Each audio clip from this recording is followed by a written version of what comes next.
Shalom, everyone, and welcome back. This coming Shabbos is a very special one, as every Shabbos is, but especially this Shabbos. It's the Shabbos before Tisha B'Av. Tisha B'Av, of course, is this Wednesday night, coming Wednesday night, and Thursday, in which we commemorate the destruction of the holy temples in Jerusalem. This Shabbos is called by the name Shabbos Chazon. Shabbos Chazon. Chazon means a vision, and it's taken from the first words of the Haftorah that we're going to read this Shabbos, Chazon Yeshayahu, the vision of Isaiah, the prophet Isaiah. What does it mean, Chazon? It means a prophetic vision. This was talking about the vision that Isaiah had. And it's interesting that the name Chazon also can have a different meaning.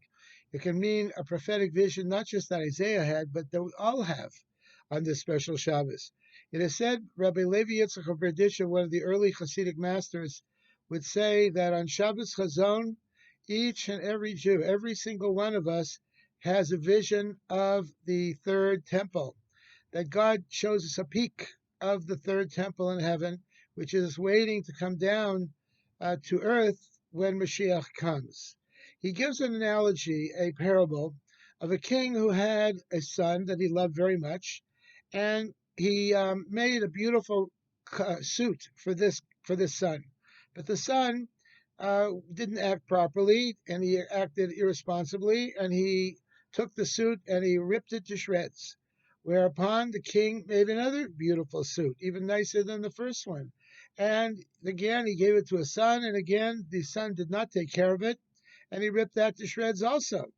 Finally, the king decided, I'm going to make a very beautiful suit, but I'm not going to give it to my son. I'm not going to give it to him. I'm only going to show it to him once in a while so he can take a look at it and know that if he changes his ways and he becomes a mensch, then he'll get that suit. Similarly, God gave us two beautiful temples, but we unfortunately had them destroyed because of our sins, because of our actions. So God says, this time, for the third time, I'm not going to give it to you because I see you don't really know how to take care of it. So I'm going to show you a vision of it, a peek, as you will. And on this Shabbos, we have a peek of it, an instant little peek in it to see that it's there, and God is just only waiting to bring it back to earth to show it to us and for us to use it. The Rebbe points out that even though we may not see it so clearly with our eyes, but the soul sees it, and the soul can appreciate it even if the body maybe cannot see it so clearly. And we know that the soul, the level of the soul of each and every Jew is holy and has that unique ability of seeing good things and holy things. So we should keep that in mind as well. This coming Shabbos is a forespice of the world to come, of Moshiach, and Moshiach is only around the corner. We know that Moshiach is supposed to be born in Tisha B'Av or conceived on Tisha B'Av, and God is just waiting for Moshiach to come. God willing, this coming Shabbos, we will be able to usher in the times of Moshiach, and we won't even have to wait for Tisha B'Av. Now, this week that we're in now is called the 9 days before Tisha B'Av. During this time, we don't eat meat except on Shabbos. We don't bathe for pleasure. We don't listen to music. We don't wear freshly laundered outer clothes. And in general, it's a sad time. Comes the week before Tisha B'Av, we are even more strict about it. We don't go swimming during this time, and we get ready for Tisha B'Av. Tisha B'Av will be this coming Wednesday night. The fast starts about 7:50, and we read Eicha. We read the Book of Lamentations, which we'll be reading outside this year at Shul.